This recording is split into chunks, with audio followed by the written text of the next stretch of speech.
আমাদের মধ্যে যে ব্যক্তি নিজেকে পরিশুদ্ধ করতে পারলো, যার আত্মশুদ্ধি হয়ে গেল, এই ব্যক্তি শেষ হাসি হেসে ফেললো, জান্নাতি হয়ে গেল, সাকসেস হয়ে গেল। ওয়াকাদ খাবা মান দাসাহা, আর যার নিজের আত্মাকে পরিশুদ্ধ করতে পারলো না, যার তাজকিয়া হলো না, যার পরিশুদ্ধি হলো না, যে অপবিত্র থেকে গেল, যার ভিতরে অহংকার আছে, দুনিয়ার মোহ আছে, যার ভিতরে হিংসা আছে, বিদ্বেষ আছে, অন্যের প্রতি শত্রুতা আছে, অন্তরের রোগে ভরা, তার অন্তর কলুষযুক্ত, তার দেহ হয়তো অনেক সুন্দর, সে হয়তো নামাজে পড়ে, সে হয়তো বাহ্যিকভাবে দাঁড়িয়েও রাখে, কিন্তু তার আত্মা যদি অপবিত্র হয়, আত্মা যদি পরিচ্ছন্ন না হয়, তার মনটা যদি নোংরা হয়, তার মনের ভিতরে যদি হারাম থাকে, তার ভিতরে বাতিনি গুনাহ যদি থাকে, তাহলে সে ক্ষতিগ্রস্ত, সে জাহান্নামী। এই কথা বলার জন্য আল্লাহ 11 বার টানা বিরতিহীন শপথ করেছে। দুর্ভাগ্যজনক বাস্তবতা হলো, 5 ওয়াক্ত নামাজ পড়ার ফরজ আমরা জানি, পর্দা করা ফরজ সেটা আমরা জানি, রমজান মাসে সিয়াম পালন করা ফরজ সেটাও আমরা জানি, যাকাত আদায় করা ফরজ সেটাও আমরা জানি, এরকম আরো বহু ফরজের কথা আমরা জানি। কিন্তু যেই ফরজের কথা আমরা বেশিরভাগ মানুষ জানি না বা আমাদের ধারণা নাই, সেটা হলো আত্মশুদ্ধি করা, এটাও ফরজ। নিজেকে পরিশুদ্ধ করা, যেটাকে কোরআনের ভাষায় বলা হয় তাজকিয়া।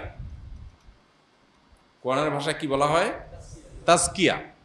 আর আমরা আমাদের বাংলায় নিজের ভাষায় সেটাকে বলতে পারি আত্মশুদ্ধি, নিজেকে সংশোধন করা, নিজের ইসলাহ করা, নিজেকে পরিশুদ্ধ করা। আমরা যখন দুনিয়াতে এসেছি, মাতৃগর্ভ থেকে যখন পৃথিবীর আলো আমরা দেখেছি, আমাদেরকে আল্লাহ যে অন্তর দিয়ে পৃথিবীতে প্রেরণ করেছেন, তখন আমাদের অন্তর ছিল সকল প্রকার কলুষতা থেকে মুক্ত।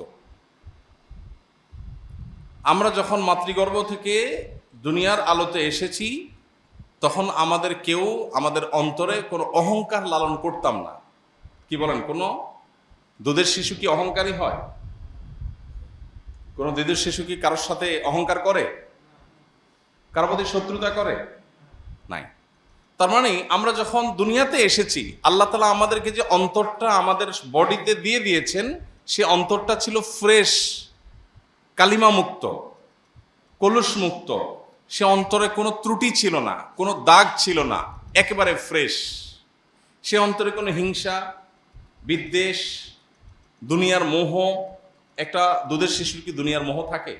তার বাবার থাকতে পারে, তার মায়ের থাকতে পারে, তার মধ্যে দুনিয়ার মোহ। সে মায়ের বুক থেকে একটু দুধ আহরণ করতে পারলে সে খুশি, তার আর চাহিদা নেই। তো একজন মানুষের অন্তরে যত রকমের অশুদ্ধ, ভুল বা খারাপ চিন্তা আসতে পারে, এর সবগুলো থেকে পরিচ্ছন্ন, পবিত্র থাকে একটা কোমলমতি শিশুর অন্তর। তো আল্লাহ রাব্বুল আলামিন যখন আমাদেরকে দুনিয়াতে পাঠিয়েছেন, তখন আমরা ফ্রেশ, পরিচ্ছন্ন অন্তর নিয়ে এসেছি। এরপর আমরা যখন আস্তে আস্তে বড় হয়েছি, আমাদের পরিবেশ, প্রতিবেশ, আমাদের আশপাশ, আমাদের গণ্ডি, আমাদের চৌহদ্দি এবং আমাদের এনভায়রনমেন্ট, আমাদের সহচর, আমরা যাদের সাথে উঠা বসা করছি, যে জায়গায় যাচ্ছি, এই সব কিছু থেকে আমাদের অন্তর ধীরে ধীরে ধীরে ধীরে নানান কলুষ এবং কালিমা ধারণ করতে করতে করতে এমন একটা পর্যায়ে চলে গেছে যে এই অন্তরটা এখন এতটা রোগাক্রান্ত, এতটা ময়লাযুক্ত, এতটা কালিমাযুক্ত, যে অন্তর দিয়ে এখন ভালো আর মন্দ পরখ করা আমাদের জন্য কঠিন হয়ে যাচ্ছে। আর সেই কারণে এই অন্তরটাকে পরিচ্ছন্ন করা, ক্লিন করা, এটাকে পবিত্র করা, এটার যেই কালিমাগুলো লেগে গেছে সেগুলো থেকে এটাকে ধুয়ে মুছে সাফ করা, এটা আমাদের জন্য একটা ফরজ, একটা অপরিহার্য কর্তব্য। কোরআনে আল্লাহ তাআলা যেটা আমাদেরকে বারবার করবার নির্দেশ করেছেন। আল্লাহ রাব্বুল আলামিন আমাদের নবী করিম সাল্লাল্লাহু আলাইহি সাল্লামকে যে পাঠিয়েছেন, মৌলিকভাবে তার প্রধানত 3টি কাজের কথা আল্লাহ কোরআনে উল্লেখ করেছেন। ইব্রাহিম আলাইহিস সালাম, যিনি আমাদের স্বপ্নদ্রষ্টা ছিলেন, যিনি মুসলিম হিসাবে আমাদের নামকরণ করেছেন, যিনি আমাদের আদর্শিক পিতা, যিনি আমাদের নবী মুহাম্মদ সাল্লাল্লাহু আলাইহি সাল্লামের বংশানুক্রমিক পিতা, যিনি ইহুদিদেরও বংশানুক্রমিক পিতা, যাকে বলা হয় আবুল আম্বিয়া। তো সেই ইব্রাহিম আলাইহিস সালাম, তিনি আল্লাহর কাছে দোয়া করেছেন, রব্বানা ওয়াবআস ফীহিম রাসূলাম মিনহুম, আল্লাহ আমার বংশধরদের মধ্যে এমন একজন রাসূল আপনি পাঠান, এটা আপনার কাছে আমার আরজি, দোয়া, যিনি তাদের তার আয়াতগুলো পাঠ করে মানুষকে শোনাবে, অর্থাৎ ওহির কথা মানুষকে জানিয়ে দিবে যে এই পথে মানুষের কল্যাণ আর এই পথে মানুষের ক্ষতি, এই জিনিসটা জানিয়ে দিবে। আল্লাহর আদেশগুলো মানুষকে জানিয়ে দিবে, আদেশ নিষেধগুলো জানিয়ে দিবে, এবং মানুষকে কিতাব এবং হিকমা শিক্ষা দিবে, এবং মানুষকে পরিশুদ্ধ করবে। তিনটা কাজ। আল্লাহ রাব্বুল আলামিন ইব্রাহিম আলাইহিস সালামের দোয়া কবুল করে যখন আয়াত নাজিল করলেন, তখন আল্লাহ রাব্বুল আলামিন বলেছেন, লাকাদ মান্নাল্লাহু আলাল মুমিনিনা ইয বাআসা ফীহিম রাসূলাম মিন আনফুসিহিম ইয়াতলু আলাইহিম আয়াতি ওয়া ইউযাক্কিহিম ওয়া ইউআল্লিমুহুমুল কিতাবা ওয়াল হিকমা। এখানে ইব্রাহিম আলাইহিস সালাম যখন দোয়া করেছেন, তখন তিনি বলেছেন, আল্লাহ আমার বংশধরদের মধ্যে এমন রাসূল প্রেরণ করেন যে রাসূল আপনার আয়াত মানুষকে পাঠ করে শোনাবে, যে রাসূল মানুষকে আল্লাহর কালাম এবং হিকমত শিক্ষা দিবে, এবং যে রাসূল মানুষকে পরিশুদ্ধ করবে। এই যে মানুষ খারাপ পথে চলে যায় তাদেরকে সঠিক পথে ফিরে আনবে, আত্মশুদ্ধির কাজ করবে, সংশোধনের কাজ করবে।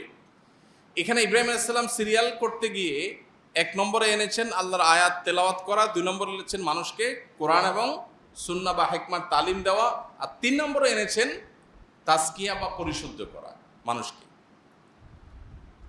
আল্লাহ তাআলা যখন ইব্রাহিম আলাইহিস সালামের দোয়া কবুল করে আয়াত নাজিল করেছেন, তখন আল্লাহ বলেছেন যে ঈমানদারদের প্রতি আল্লাহ তাআলা অনুগ্রহ করেছেন, এবং অনুগ্রহ করে আল্লাহ তাআলা ইব্রাহিম আলাইহিস সালামের দোয়া কবুল করে একজন রাসূল প্রেরণ ঠিকই করেছেন। তিনি হলেন মুহাম্মদ সাল্লাল্লাহু আলাইহি সাল্লাম, এবং তার ডিউটি কি? ইব্রাহিম আলাইহিস সালাম যে 3টা বলেছেন, আল্লাহও সেই 3টাই বলেছেন, অর্থাৎ ইব্রাহিম আলাইহিস সালাম সঠিক অ্যাড্রেস করেছেন। নবীর ডিউটি 3টা, এই 3টা ডিউটির মধ্যে সিরিয়াল ইব্রাহিম আলাইহিস সালাম তাজকিয়াকে 3 নম্বরে রেখেছেন। আল্লাহ কোরআনে যখন সেটা উল্লেখ করতে গেছেন, তখন সিরিয়ালে তাজকিয়াকে 2 নম্বরে উঠে এনেছেন। আল্লাহ বলেছেন, আয়াতটা কি? লাকাদ মান্নাল্লাহু আলাল মুমিনিনা ইয বাআসা ফীহিম রাসূলাম মিন আনফুসিহিম। এর পরের অংশ কি? ওয়া ইউযাক্কিহিম। আল্লাহ তাআলা ইব্রাহিম আলাইহিস সালামের দোয়া কবুল করে ঈমানদারদের প্রতি অনুগ্রহ করেছেন, তাদের মধ্য থেকে একজনকে রাসূল হিসেবে প্রেরণ করেছেন, তিনি মুহাম্মদ সাল্লাল্লাহু আলাইহি সাল্লাম। তার ডিউটি কি? মানুষকে কোরআন এবং সুন্নাহর আল্লাহর যে ওয়াহি সেটা পাঠ করে শোনানো, যে আল্লাহ এটা বলেছেন, এটা নিষেধ করেছেন। আর দ্বিতীয় ডিউটি হলো ওয়া ইউযাক্কিহিম, মানুষকে পরিশুদ্ধ করবে, মানুষের সংশোধনকে নিশ্চিত করবে। এটা নবী করিম সাল্লাল্লাহু আলাইহি সাল্লামের দ্বিতীয় ডিউটি। 3 নম্বরে বলেছেন কিতাব এবং সুন্নাহ, কিতাব এবং হিকমার তালিম দিবে। তাহলে এখান থেকে বোঝা যায় এই যে অ্যাপ্রোচ, ইব্রাহিম আলাইহিস সালাম নবীদের 3টা ডিউটি, নবী সাল্লাল্লাহু আলাইহি ওয়াসাল্লাম 3টা ডিউটি বলেছেন, আল্লাহও 3টা বলেছেন। ইব্রাহিম আলাইহিস সালামের সিরিয়ালে আত্মশুদ্ধিটা 3 নম্বরে ছিল, আল্লাহ যখন উল্লেখ করেছেন সেটার, তখন উল্লেখ করতে গিয়ে ওটাকে সিরিয়ালে এনেছেন কত নম্বরে? 2 নম্বরে। তার মানে উঠে এনেছেন একটা ধাপ। এখান থেকে বোঝা গেল একজন মুসলমানের কাছে বা আল্লাহর দৃষ্টিতে নিজেকে পরিশুদ্ধ করার গুরুত্ব অপরিসীম। ভাইরা আমার, কোরআনে কারিমে আল্লাহ তাআলা বিভিন্ন জায়গায় শপথ করেছেন, আপনারা জানেন। আল্লাহ অনেক জায়গায় শপথ করে অনেক কথা বলেছেন না? শপথ মানুষ কেন করে, বা আমরা শপথ করি কেন? অবিশ্বাস্য কথাকে বিশ্বাসযোগ্য করবার জন্য, তাই না? যে আমি এমন একটা কথা বলছি আপনার বিশ্বাস করতে কষ্ট হবে, সেজন্য আমি বলছি আল্লাহর কসম, আমার যে কথাটা আপনার বিশ্বাস করতে কষ্ট হবে সেটা বিশ্বাসযোগ্য করে তুলবার জন্যই আমরা কি করি? শপথ করি। আল্লাহ সুবহানাহু ওয়া তাআলা তার কোনো কথায় সন্দেহ করবার সুযোগ নেই। মানুষের কথা সন্দেহ হতে পারে, সে অপশন আছে, কিন্তু আল্লাহর কথার মধ্যে সন্দেহ করার অপশনই নাই। তিনি মহাসত্য, তার উপরে সত্য নাই। যেই আল্লাহর উপর কোনো সত্য নাই, সে আল্লাহ আবার কোরআনে শপথ করে কেন কথা বলতে হবে? আল্লাহর কি কথা বলার সময় শপথ করার দরকার আছে? নাই। ভাইরা আমার, যেই আল্লাহর শপথ করার দরকার নাই, তার সব কথাই বিশ্বাসযোগ্য, বরং বিশ্বাস করতে আমরা বাধ্য, সেই আল্লাহ আবার শপথ করেছেন কেন? আমাদেরকে বোঝাবার জন্য যে এই কথাটা খুব ইম্পর্টেন্ট। ফলে এটা বলতে গিয়ে আমি শপথ করছি, তোমরা যদি এই কথা বলতে, তাহলে শপথ করে বলা লাগতো তোমাদের। কথাটা এতটা ইম্পর্টেন্ট, এতটা অতি গুরুত্বপূর্ণ যে তোমরা বললে শপথ করে বলতে হতো। জাস্ট সেটা বোঝাবার জন্য আল্লাহ তাআলা শপথ করেন। শপথের আল্লাহর আরো বিভিন্ন মাকসাদ, আরো হিকমা, আরো রহস্য আছে, যেটা উলামা ইকরাম উল্লেখ করেছেন, মুফাসসিরগণ বলেছেন। আমার আলোচ্য বিষয় সেটা না। আলোচ্য বিষয় হলো আল্লাহ যত শপথ করেছেন, কোথাও একবার শপথ করে একটা কথা বলেছেন, কোথাও দুইবার শপথ করে একটা কথা বলেছেন। পুরো কোরআন জুড়ে বিভিন্ন জায়গায় এরকম শপথ আছে। কোথাও তিনবার শপথ করে একটা কথা বলেছেন, যেমন আল্লাহ রাব্বুল আলামিন বলেছেন ওয়াল আসর ইন্নাল ইনসানা লাফি খুসর। আমরা সবাই জানি এটা ছোট সূরা। আসরের শপথ, আসর মানে যুগ, যুগের শপথ, হ্যাঁ, যে মানুষ ক্ষতির মধ্যে আছে। তবে যারা ঈমান আনলো, নেকামল করলো, ভালো কাজের কথা মানুষকে বললো এবং ধৈর্য ধারণ করলো, এরা কিয়ামতের সাকসেস হবে, আর বাকি সব মানুষ লুজার হবে। এই কথাটা বলতে গিয়ে আল্লাহ আসরের শপথ করেছেন। এখানে একবার শপথ আল্লাহ করেছেন, তাই না? এরকম কোরআনে বিভিন্ন শপথ আছে। আমরা যে বিষয়ে আলোচনা করছি আজ, অর্থাৎ আত্মশুদ্ধি করার গুরুত্ব, নিজেকে পরিশুদ্ধ করার গুরুত্ব এবং আত্মশুদ্ধি করা যে একটা ফরজ, যে ফরজ সম্পর্কে আমাদের অনেকের ধারণা নাই, এই বিষয়ে কথা বলতে গিয়ে, এটার গুরুত্ব বর্ণনা করতে গিয়ে আল্লাহ তাআলা কোরআনে কারিমে 60টি আয়াতে, অনেক মুফাসসিরদের মতে 7 বার, তবে বিশুদ্ধ মত অনুযায়ী 11 বার আল্লাহ শপথ করেছেন। কয়বার? 11 বার। আপনি একটু চিন্তা করুন তো, আপনি কোনো কথা বলতে গিয়ে যদি আমাকে বলেন আল্লাহর কসম, আল্লাহর কসম, আল্লাহর কসম, এটা কি এনাফ না, যথেষ্ট না? কিন্তু আপনি যদি আমাকে 11 বার শপথ করেন, তাহলে আমার ধারণা কি হবে যে কথাটা এত গুরুত্বপূর্ণ, মানে এর চেয়ে গুরুত্বপূর্ণ কোনো কথা থাকতে পারে না। পুরো কোরআনে কোথাও এত বেশি সংখ্যক বার শপথ করে আল্লাহ কোনো কথা বলেন নাই। পুরো কোরআনে একটা কথা বলবার জন্য আল্লাহ 11 বার টানা শপথ করেছেন, বিরতিহীন শপথ করেছেন। সূরাতুশ শামসের মধ্যে আল্লাহ কি শপথ করেছেন? ওয়াশ-শামসি ওয়া দুহাহা, সূর্যের শপথ। দেখেন আল্লাহ বড় বড় সৃষ্টিগুলোর শপথ করে। যদিও এখানে আরেকটা মাসআলা বলে রাখতে হয় প্রসঙ্গত, কোনো মুসলমানের জন্য আল্লাহ ছাড়া আর কারোর নামে শপথ করা জায়েজ নাই। নবীজি সাল্লাল্লাহু আলাইহি সাল্লাম বলেছেন, মান আরাদা আন ইয়াহলিফা ফালইয়াহলিফ বিল্লাহি আও লিয়াসমুত। কেউ যদি শপথ করতে চায় সে আল্লাহর নামে শপথ করবে, আর না হলে সে চুপ থাকবে, আর কারোর নামে শপথ করতে পারবে না। অতএব আমরা এই যে বাপের কিরা, মায়ের কিরা, ক্যাশ ছুঁয়ে বলছি, গাড়ির স্টিয়ারিং হুইল ছুঁয়ে বলছি, বাচ্চার মাথা ছুঁয়ে বলছি, মাটি ছুঁয়ে বলছি, ঠ্যাং ছুঁয়ে বলছি, এইসব নাটক যা আমরা করি এগুলো সবই শরিয়ার লঙ্ঘন, নবী সাল্লাল্লাহু আলাইহি সাল্লামের পরিষ্কার হাদিসের লঙ্ঘন। এটা এক প্রকারের শিরক। এই শিরকের ফলে ঈমান চলে যাবে না, এটা শিরকে আসগর, ছোট শিরক, কিন্তু এটা এক প্রকার শিরক। এই জন্য আল্লাহ ছাড়া কারোর নামে শপথ করা জায়েজ নাই। শপথ হবে সব কার নামে? আল্লাহর নাম। এখন আল্লাহ রাব্বুল আলামিন তিনি নিজেও তার জাতের শপথ করেছেন। আল্লাহ রাব্বুল আলামিন কোরআনে কারিমে কোথাও কোথাও তার এরকম বৃহৎ বড় বড় সৃষ্টিগুলোর নামেও শপথ করেছেন, বরং বেশিরভাগ শপথ সেরকম। এই যে আল্লাহর বড় বড় সৃষ্টির নামে শপথ করেছেন, এটা হলো ওই সৃষ্টির গুরুত্ব বোঝাবার জন্য, আবার আমাদেরকে শপথকৃত বিষয়ের গুরুত্ব বোঝাবার জন্য। তো আল্লাহ বলছেন ওয়াশ-শামসি ওয়া দুহাহা, সূর্যের শপথ এবং সূর্যের যে কিরণ সেটার শপথ। ওয়াল কামারি ইযা তালাহা, চন্দ্রের শপথ আল্লাহ করেছেন। এভাবে দিনের শপথ করেছেন, রাতের শপথ করেছেন। ওয়াল আরদি ইযা তাহাহা, ভূমণ্ডলের শপথ করেছেন। ওয়াস সামাই ওয়া মা বানাহা, নবমণ্ডল এবং সেখানে যা কিছু আছে সেগুলোর শপথ করেছেন। এরকম এতগুলো বিষয়ে শপথ করে আল্লাহ বলছেন কদ আফলাহা মান যাক্কাহা। এতবার শপথ করে তোমাদেরকে বলছি বান্দারা শুনো, তোমাদের মধ্যে যে ব্যক্তি নিজেকে পরিশুদ্ধ করতে পারলো, যার আত্মশুদ্ধি হয়ে গেল, এই ব্যক্তি শেষ হাসি হেসে ফেললো, জান্নাতি হয়ে গেল, সাকসেস হয়ে গেল।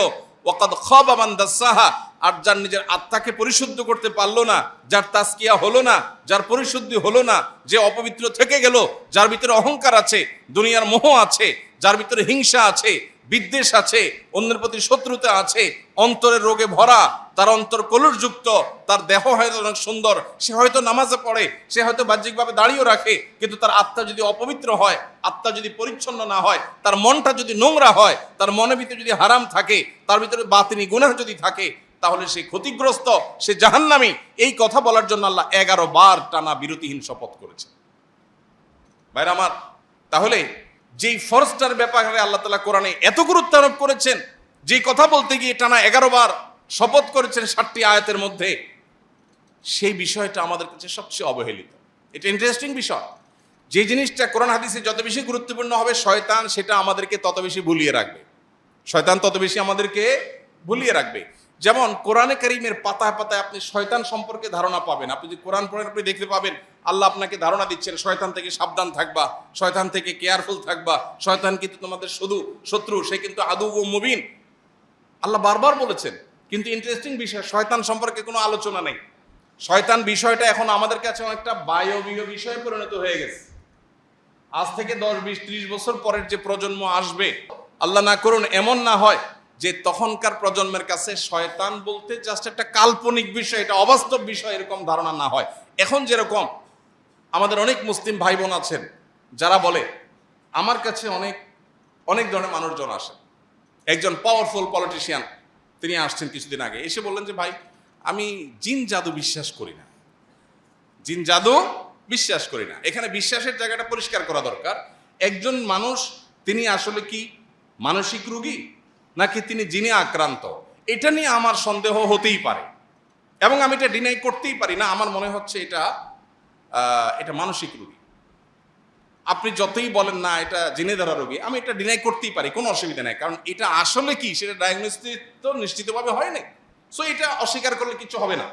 কিন্তু যদি আপনি বলেন জিন বলতে কিছু নাই, আপনি যদি বলেন যে ব্ল্যাক ম্যাজিকের কোনো ক্রিয়া নাই, ব্ল্যাক ম্যাজিক বলতে কিছু নাই, তাহলে আপনার ঈমান নিয়ে প্রশ্ন উঠবে। বিকজ কোরআনে আল্লাহ তাআলা এগুলোর অস্তিত্ব আছে বলেছেন, আপনি সেটাকে অস্বীকার করেছেন।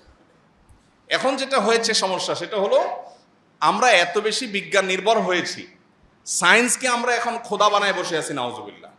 বিজ্ঞানকে আমরা এখন খোদা বানায় বসে আছি, কারণ বিজ্ঞানের আয়না দিয়ে আমরা ভালো মন্দ দেখার চেষ্টা করি, বিজ্ঞানের কষ্টি পাথর দিয়ে আমরা সত্য অসত্য নিরূপণ করার চেষ্টা করি। এটা হলো আমাদের সবচেয়ে বড় ভুল পদক্ষেপগুলোর একটা। বিনয়ের সাথে বলতে হয়, এটা আমাদের সবচেয়ে বড় ভুল ধারণাগুলোর মধ্যে থেকে একটা। আমাদের তরুণ শিক্ষিত একটা বড় অংশ আছে সমাজের, যারা এই ভুলটা নিজের অজান্তে করে ফেলছে। বিজ্ঞান কি কখনো সত্য অসত্যের মাপকাঠি হতে পারে? কেন হতে পারে না? আজকে বিজ্ঞান যেটাকে স্বীকার করেছে, 500 বছর আগে বিজ্ঞান কিন্তু এটাকে স্বীকার করে নাই, করেছে? আজকে যে জিনিসটা আবিষ্কার হয়েছে 500 বছর আগে যখন আবিষ্কার হয় নাই, তখন বিজ্ঞান কি ওইটার অস্তিত্বকে স্বীকার করতো?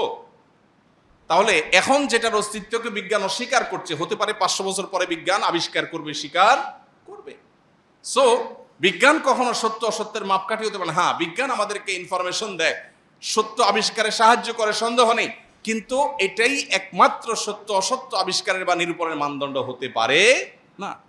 মানুষ, আল্লাহ রাব্বুল আলামিন যে মানুষকে অন্তর দিয়ে পাঠিয়েছেন, এই অন্তরকে পরিশুদ্ধ করবার গুরুত্ব এটা আল্লাহ তাআলা এত বেশি দিয়েছেন যে এটা করতে গিয়ে আল্লাহ তাআলা এতবার শপথ করে তারপর বলেছেন যে ব্যক্তি পরিশুদ্ধ করবে সে জান্নাতে যাবে, আর যে নিজেকে পরিশুদ্ধ করতে পারবে না সে জাহান্নামে যাবে। আল্লাহ রাব্বুল আলামিন আত্মশুদ্ধি বা নিজেকে সংশোধন করবার গুরুত্ব বুঝাতে গিয়ে কোরআন কারিমে আরেকটা আয়াতে আল্লাহ তাআলা বলেছেন, ইয়াউমা লা ইয়ানফা'ু মালুন ওয়ালা বানুন ইল্লা মান আতাল্লাহা বিকলবিন সালিম। আল্লাহ বলেছেন কিয়ামতের দিন মানুষের কোনো সম্পদ অথবা মানুষের সন্তান সন্ততি, কার কত সন্তান, কার কত বংশধর, কার সন্তানরা কত শিক্ষিত, কত এডুকেটেড, কে কত রত্নগর্ভা মা, কে কত গর্বিত পিতা, এগুলোর কোনো কিচ্ছু আখেরাতে কোনো কাজে আসবে না। এই যে আমরা এখন ভাবসাব নেই, আমার 2 ছেলে কানাডা পড়ে, একটা আমেরিকা থাকে, আরেকটা লন্ডন থাকে, আরেকটা থাকলে লন্ডন যাইতো, আরেকটা থাকলে আরেক দেশে যাইত, এরকম ভাবসাব আছে না সমাজে? প্রচুর পরিমাণ আছে। সন্তান নিজের কাছে নাই, সন্তান আরেক দেশে থাকে, কত বড় কষ্টের কথা, কত বড় দুঃখের কথা।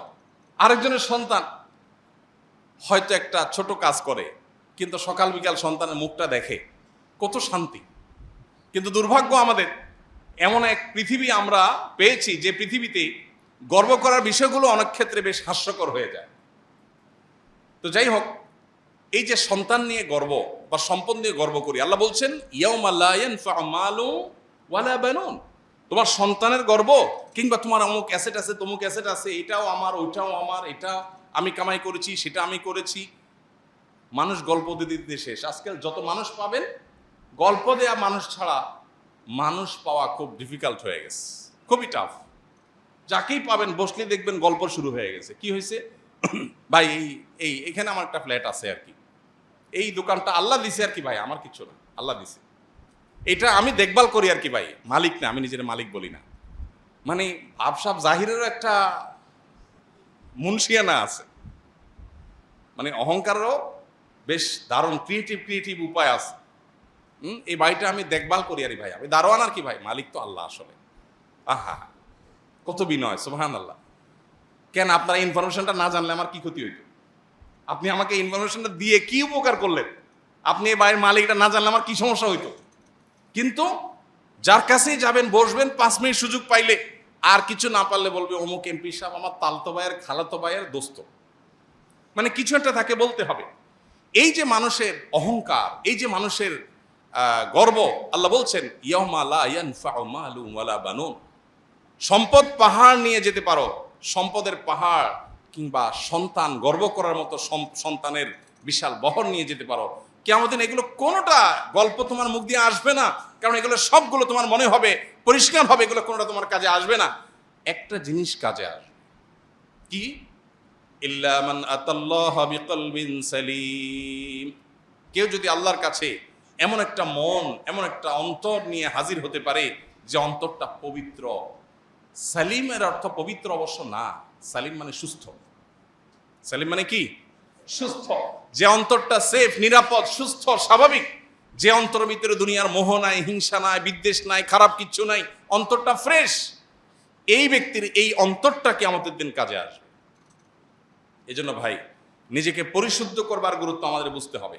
সোশ্যাল মিডিয়ার এই যুগে আমরা সবাই অলমোস্ট নিজের চাইতে পরকে নিয়ে বেশি ভাবি।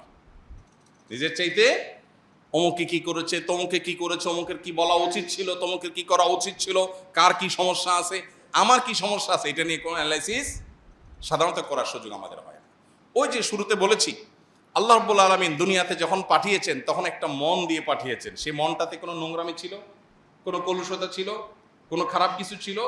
আল্লাহ কিয়ামতের দিন আবার বুঝে নিবেন, বান্দা তোমাকে আমি একটা ফ্রেশ, রোগমুক্ত, পরিচ্ছন্ন অন্তর দিয়ে পাঠিয়েছিলাম, তুমি আমার কাছে এসেছো এমন একটা অন্তর নিয়ে যে অন্তরে শত শত মানুষের প্রতি শত্রুতা, বিদ্বেষ, অহংকার, খাই লোভ, মোহ, দুনিয়ার সমস্ত রোগ দিয়ে সেটাকে পরিপূর্ণ করে তারপর তুমি আমাকে দিয়েছো।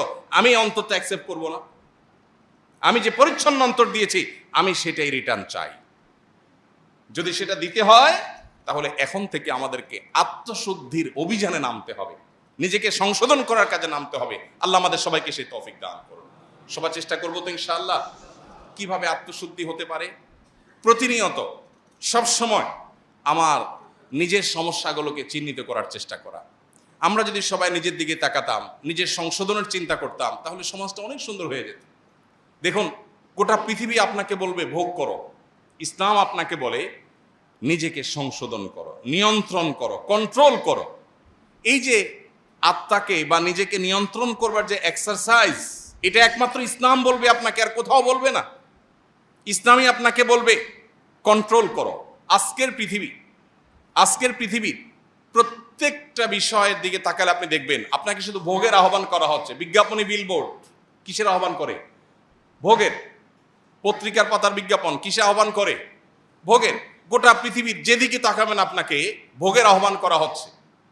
যে কালচার ডেভেলপ করা হয়েছে, যে পৃথিবী সাজানো হয়েছে, এই পৃথিবীটা ভোগের দাওয়াত দিচ্ছে। আর ইসলাম আপনাকে বলছে না, ত্যাগ শিখো, স্যাক্রিফাইস শিখো, কন্ট্রোল শিখো, কারণ এখানেই সুখ। একজন মানুষ যখন তার মনে যখন মোহ থাকে না, সে কোনো সম্পদের মালিক না হয়েও সুখী। আরেকজন অন্তরে যখন মোহ থাকে, সে শত সহস্র সম্পদের মালিক হওয়ার পরও অভাবী। এই জন্য ভাইরা, নিজের আত্মাকে পরিশুদ্ধ করবার জন্য আমাদের অনেকগুলো স্টেপ অবলম্বন করতে হবে, অনেকগুলো পদক্ষেপ নিতে হবে।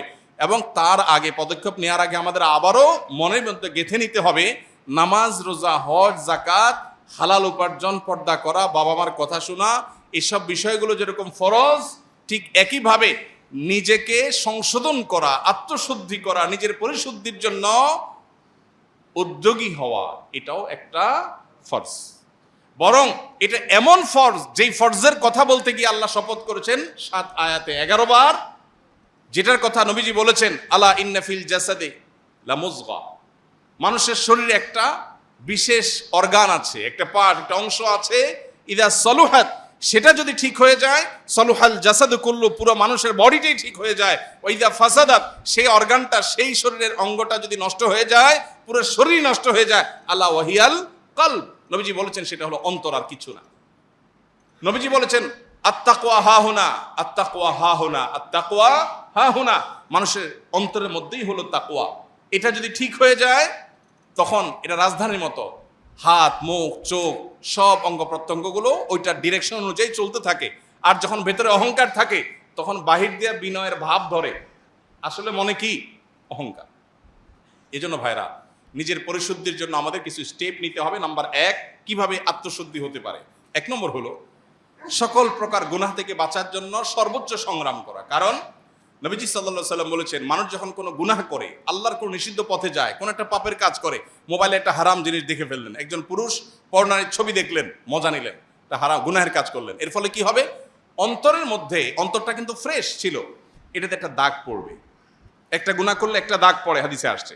আরেকটা গুনাহ পড়লে আরেকটা দাগ পড়ে, আরেকটা পড়লে আরেকটা দাগ পড়ে। এভাবে পড়তে পড়তে একটা স্বচ্ছ আয়নার উপরে যেরকম অনেক ময়লা পড়লে যেরকম সে আয়নায় ভালো মন্দ চেহারাতে কি আছে না আছে বোঝা যায় না, ঠিক একইভাবে একটা অন্তরে যখন অনেক গুনাহ করতে করতে করতে করতে কলুষে পরিপূর্ণ হয়ে যায়, তখন এই অন্তর দিয়ে কোনটা ভালো কোনটা মন্দ, কোনটা হক কোনটা বাতিল, কোনটা সত্য কোনটা মিথ্যা, কোনটা জান্নাতের পথ কোনটা জাহান্নামের পথ, এটা নিরূপণ করবার ক্ষমতা থাকে না।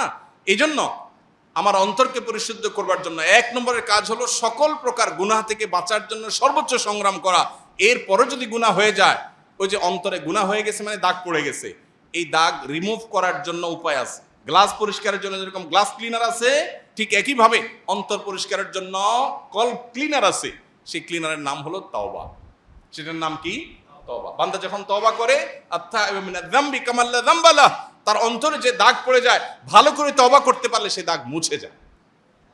তাহলে আমাদের নিজেদের পরিশুদ্ধ করার জন্য 1 নম্বর স্টেপ হলো কি? গুনাহ থেকে বাঁচার জন্য সংগ্রাম করা। অনেক নফল নামাজ দরকার নাই, অনেক নফল দানও দরকার নাই, অনেক তাসবিহ না হলেও চলবে, অনেক তেলাওয়াত না হলেও চলবে, কিন্তু যেটা না হলে চলবে না সেটা হলো কি? আমার দ্বারা কোনো গুনাহ হবে না। আমি চোখের গুনাহ, মুখ দিয়া সকাল থেকে রাত পর্যন্ত কত গীবত বেহুদা কথা বলছি, এগুলো সবগুলো গুনাহ। যেগুলো কোরআন হাদিসে নিষেধ করা হচ্ছে সেগুলো করাই হলো কি? গুনাহ। অতএব সেগুলো থেকে বেঁচে থাকার চেষ্টা কর।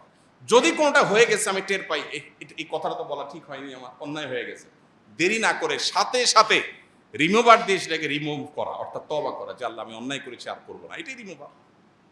তাহলে এই প্রক্রিয়ার মধ্য দিয়ে আমাদের অন্তরটাকে পরিচ্ছন্ন রাখতে পারি। আর দ্বিতীয়ত হলো, আল্লাহ বলেছেন ইয়া আইয়ুহাল্লাযীনা আমানুত্তাকুল্লাহ ওয়া কুনু মা'আস সাদিকিন, এই ইমানদাররা তোমরা তাকে অবলম্বন করো আর নেককার আল্লাহওয়ালা মুত্তাকি পরহেজগার মানুষের সুহবতে থাকো। সাহচর্য অনেক গুরুত্বপূর্ণ। পরিবেশ, নেককারদের পরিবেশ কিন্তু মানুষকে নেককার করে, বদকারদের পরিবেশ মানুষকে বদকার করে। এই জন্য সাহচর্য এবং সোহবত মানুষকে যত দ্রুত পরিবর্তন করে, অন্য কোনো কিছু এত দ্রুত পরিবর্তন করে না। এক বস্তা ভালো আলুর মধ্যে একটা পচা আলু রেখে দিবেন, ওই পচা আলুর সোহবতে থেকে থেকে আশপাশের সবগুলো পচতে থাকবে, পুরো বস্তা পচে শেষ হয়ে যাবে। এই জন্য ভালো মানুষ, ভালো পরিবেশ, যে মানুষগুলোর অন্তরে দুনিয়ার মোহ নাই, আল্লাহওয়ালা, দুনিয়ার খাই নাই, তার সাথে চললে আপনার মধ্যে মানসিকতা আসবে। বিনয়ী মানুষের সাথে চললে আপনার মধ্যে বিনয় আসবে। সোহবতের জন্য আল্লাহওয়ালা মুত্তাকি মানুষ, নেককার মানুষদের সাহচর্য অবলম্বন করা, এটা 2 নম্বর করণীয়। 3 নম্বর করণীয়, আল্লাহর কাছে চোখের পানি ফেলে দোয়া করা। নবী সাল্লাল্লাহু আলাইহি ওয়াসাল্লাম আল্লাহর কাছে দোয়া করতেন। কি দোয়া করতেন? আল্লাহুম্মা আতি নাফসি তাকওয়াহা ওয়া যাক্কিহা ওয়া আনতা খায়রু মান যাক্কাহা। বহু আমরা যে টপিকে আলোচনা করছি, এই টপিকেই দোয়া। হে আল্লাহ, আমার অন্তরকে আপনি পবিত্র করে দিন, এটার পরিশুদ্ধ করে দিন, নোংরামি থেকে, কলুষতা থেকে আপনি পরিচ্ছন্ন রাখুন। আল্লাহর কাছে এই দোয়াটা সকাল সন্ধ্যা নবীজি নিবেদন করতেন, নিয়মিত আমাদের নিবেদন করতে হবে। অতএব ত্রিমুখী প্রচেষ্টা, গুনাহ থেকে বাঁচা, গুনাহ হয়ে গেলে তওবা করা, এবং নেককারদের সাহচর্য সোহবত, আর আল্লাহর কাছে চোখের পানি ফেলে দোয়া করা। আল্লাহ আমাদের সবাইকে পরিশুদ্ধ অন্তর নিয়ে আল্লাহর সাথে সাক্ষাতের তৌফিক দান করুন। আমাদেরকে আল্লাহ তাআলা কলবে সালিম নিয়ে আল্লাহর সামনে হাজির হওয়ার তৌফিক দান করুন। রোগাক্রান্ত অন্তরকে আল্লাহ তাআলা রোগমুক্ত করার উদ্যোগ গ্রহণ করার তৌফিক দান করুন। শয়তান আমাদেরকে অনেক কিছুই থেকে ভুলিয়ে রেখেছে। সবচেয়ে ইম্পর্টেন্ট বিষয়, আমার শরীরের সবচেয়ে বড় অর্গান, সবচেয়ে গুরুত্বপূর্ণ অংশ, আমার অন্তর নিয়ে মনোযোগ দেওয়ার, ফোকাস দেওয়ার সুযোগ আমার হয় নাই, কারণ শয়তান আমাকে ভুলিয়ে রেখেছে। বিদায় আজ থেকে সেদিকে মনোযোগ দেই। আমার সমস্যাগুলো কি আমি লিখে ফেলি, যে আমার ভিতরে কি কি রোগ আছে, কি কি বদরোগ আছে, আমি খাই খাই করি, লোভ করি, অহংকার করি, মানুষকে ছোট করি, তাচ্ছিল্য করি, কি কি রোগ আছে লিখে ফেলি এবং সেগুলো একটা একটা করে রিমুভ করার জন্য প্ল্যান প্রোগ্রাম করি। আল্লাহ রাব্বুল আলামিন আমাদের সবাইকে